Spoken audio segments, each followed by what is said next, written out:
Good morning YouTube, how are you this morning? I'm good. So currently going to take you through a full day of eating just to show you what I'm going to eat throughout the day while I'm kind of reducing calories at the moment. Um, I am basically obviously reducing calories while I'm not at the gym just so I don't put on too much weight. So maybe stay in a maintenance and I might reduce a bit of calories, obviously to try not be fat by the time I go back to the gym. So currently I'm having French toast, I'll try and show you that. Sorry. I don't know how to turn the camera around on the iPhone. I don't think it does it, so sorry for that crap video there. So that's about 566 calories for breakfast. I'll take you through my lunch and dinner as well. After breakfast I'm going to walk with my brother, just to try and get about 7 to 10,000 steps in. Try to do a bit of cardio and things, what I can with obviously my injury. And then I'll take you through what kind of workouts I need to do to help my back injury and then talk you through what to do when you're injured and how to stay on track with your food and things. But yeah, I thought I'd keep you updated, show you what I'm having for breakfast, and I'll catch you in the next clip when I'm out for a walk. So just out for my walk now. Sorry if you can hear the traffic. The house or where I live is a wee bit busy. So currently on my way to Aldi.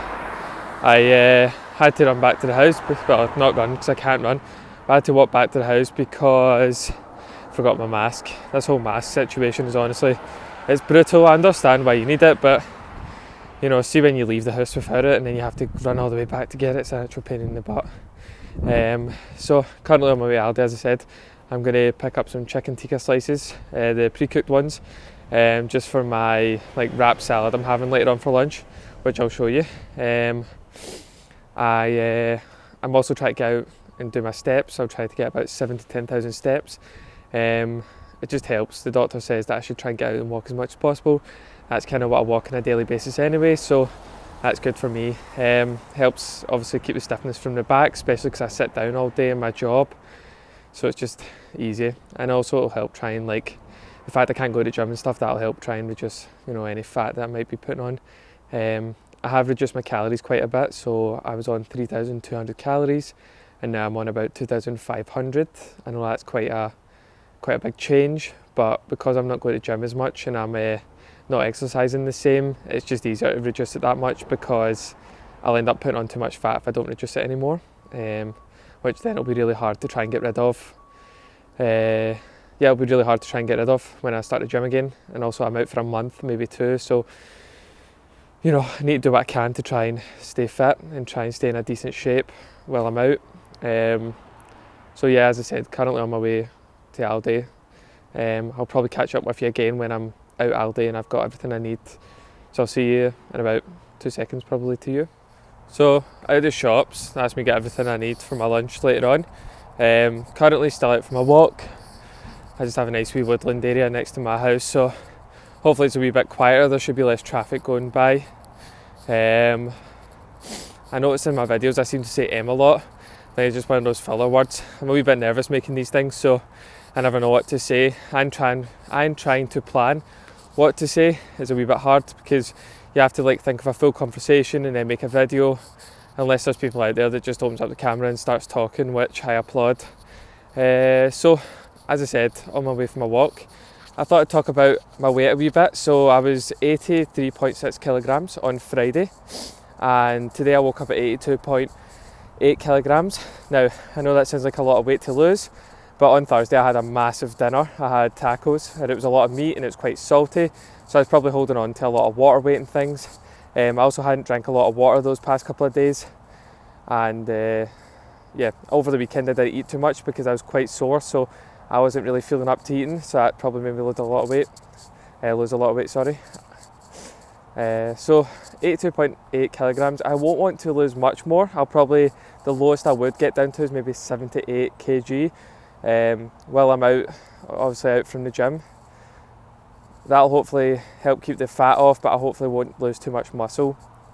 It's quite hard to try and not train but eat good, but try and not train and also reduce weight, because you're not training as hard, so then you need to think of other ways to try and train. And the fact I can't run and do most cardio and I can't lift any weights, it kind of puts me in a bad position. But I'll try and drop weight.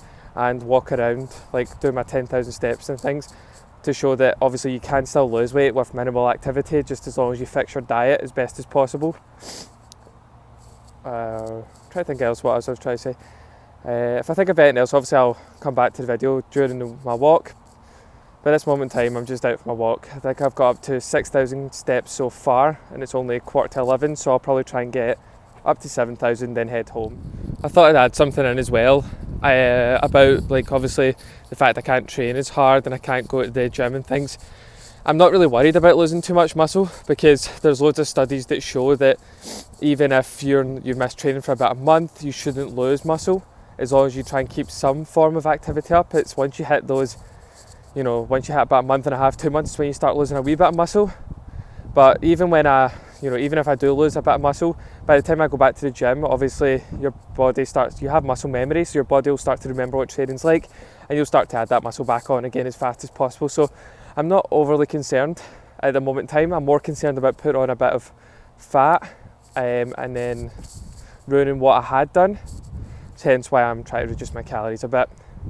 So yeah, that's just a wee update. So should you ever get injured, or should you ever be in a position where you can't train, like another lockdown, because obviously we were in lockdown before, and the way Scotland sounds at the moment, we might go into another one. Not too sure, we'll find out tomorrow.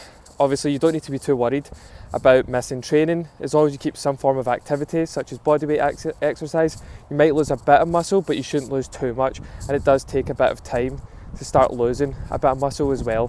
It's quite hard, and by the time you go back to training, you should put it on pretty fast. It won't take you, if it took you 3 months to put on, it'll probably take you about a month and a half to put on again. So yeah, I thought I'd just fill you in with that wee bit of information in case anybody out there was also injured or in a position like England and they couldn't go to gyms and things. So I'll catch up with you in the next clip. Alright, so that's me back in the house. There's that M again. So I've just made my lunch, and I made some spicy chicken wraps. I think it works out to about 566 calories. So nice and low, okay lunch, quite high volume. What I have is 3 El Paso wraps, which works out to about 120 calories, I would say, 129 calories. Then I've got about 40 grams of the spicy chicken tikka chicken on each wrap, so it's 120 grams total, but 40 grams each wrap. And then I've got about a handful of lettuce, which when worked out, it was only, I think it worked out something like 40 grams was like 7 calories. So very low calories, but high volume. Makes you feel full throughout the day because of the volume of food, but it's very low in calories, which is really good. It's another aim you want to kind of go for when you're kind of trying to diet. You want to aim for these, low calorie foods that are really high in volume. So such as your salads, most of your vegetables, a lot of protein. That helps you feel full throughout the day, stops you wanting to like snack and things and eat a lot more. So these are what my wraps look like. They're not exactly 5-star material, but they will fill me up. Yeah. I'll show you the chicken I use as well, that I got from Aldi. I got 2 packets, so I got this chicken slices, and I got this one. So something new I kind of wanted to try out.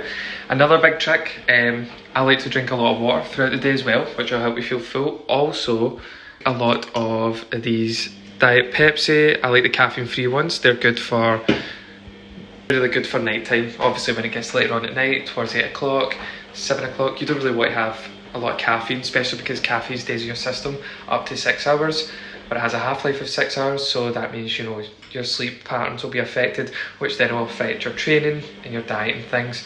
So it's good to try and have these wee balances and these wee things in there that'll help you diet. Also, the Diet Pepsi helps my sweet tooth, so then I don't want it snacking like chocolate and crisps and things. So just small tricks to help you feel full throughout the day. You can obviously follow this. I've got MyFitnessPal and things, which also helps me track my calories. I recommend using MyFitnessPal at first for the first couple of weeks, get an idea of what how much 20 grams of chicken is, how much 20 grams of flour, 20 grams of rice, pasta, things like that. Start getting used to what that is. Try not to eyeball it straight away, because no doubt you'll get it wrong. But once you've been doing it for a couple of months, you'll start to understand what you know, a size, like what 20 gram actually looks like, so when you go to restaurants and things you'll know how to calculate properly. Don't get too obsessed with it, because obviously when you get obsessed with numbers, that's when eating disorders start to come into it. Try and use it for a couple of months, but don't get too, you know, worried if you start to, like, you know, if you're over your calories by 100 calories, 200 calories, because it's not going to affect you as long as you try and balance it out throughout the day. So if you eat 2,600 by mistake one day, you try and balance it out the next day by eating 2,500, or do a wee bit more cardio, but do things like that which helps balances it out. So yeah, I'm just going to have my lunch now, probably catch up with you again when I'm having dinner, show you what I'm having there. So that's me back, I'm just having dinner now. I'm having 2 chicken bakes and some chips, just McCain chips to go along with it. So I thought I'd just finish off the video here. I've got about 400 calories left, so I'll probably have something small later on for a snack, just before I go to bed, like a protein shake or something.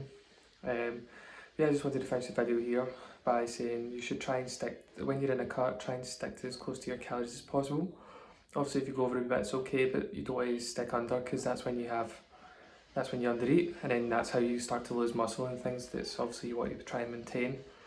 But yeah, thanks for watching the video, and I'll catch you in the next one.